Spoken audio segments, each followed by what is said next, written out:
ta wuyansa. Ko so ɗaya a tsawon shekaru 2 da ta aure shi bata taba gani ya mance da wannan laya ba sai yau. Lalle akwai ayar tambaya a cikin wannan lamari. Gama ayyana hakan ke da wuya sai Ilela ta sauri ta fice daga cikin ɗakin, ta janyo kofa ta rufe ta sa mukulli, sannan ta falfala da gudu zuwa cikin wannan kurkuku. Duk fadin cikin wannan kurkuku Ilela ce kadai ya mace wacce babu wani fursuna da yake yi mata kyakkyawan kallo saboda tsananin tsoron mijinta da kowa yake yi. Ilela ta kasance kyakkyawar mace a barkwatance, amma shekarunta za su iya kaiwa 32 zuwa 33. Ba komai ne yasa Gadaras ya aure Ilela ba, face kyawunta da kuma jarumtakarta, domin ta kasance mace mai kamar maza, sannan matsalarsa a rayuwa iri ɗaya ce.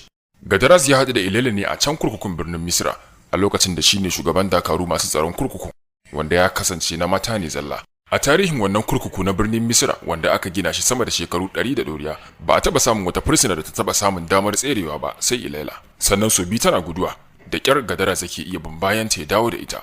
Amma sai bayan sun yi mugun artabu, ya sha bakar wahala domin sai sun yi wa juna rauni saboda karfin dantsanta na sadaukantakar da Allah ya bata. Kawai dai da karfin sihiri ne yake samun lagonta har ya samu nasarar kamata. Ba wani laifi Ilela ta yi ba face shiga gidan sarkin Misra domin ta dauki fansar mutuwar mahaifinta wanda ya kasance ba fadan sarkin.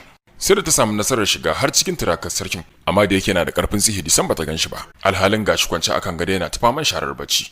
Nan fa ta kama duba a cikin turakar, ashe waɗansu kuyangi da ke kwance a ƙasa masu taya sarki barci ba barcin suke ba. Sun ji motsin shigowarta, har sai da ta tsallake su ta nausa can cikin turakar, sannan ɗaya daga cikinsu ta miƙe tsaye cikin sanda ta je ta ɗauki wata gudumar katako ta doka akan wani faifan ƙarfe.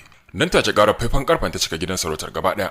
Nan da nan ko sai ga dakaru da yawa ta ko'ina suna tuttuɗowa a guje rike da makamai. Kafin Ilela ta ankara ta dakaru sama da guda 40 sun kewaye ta a tsakiyar turakar sarkin. Karar wannan faifan ƙarfe ce ta tashi sarki Marhat daga barci. Ko da ya miƙe zaune ya ga bakuwar mace a tsakiyar turakarsa ga dakaru sun kewaye ta tayi shigar yaƙi, sai ya kura mata idanu da kyau. Ya ga dai bai santa ba, bai kuma taɓa ganin ta a birnin sa ba.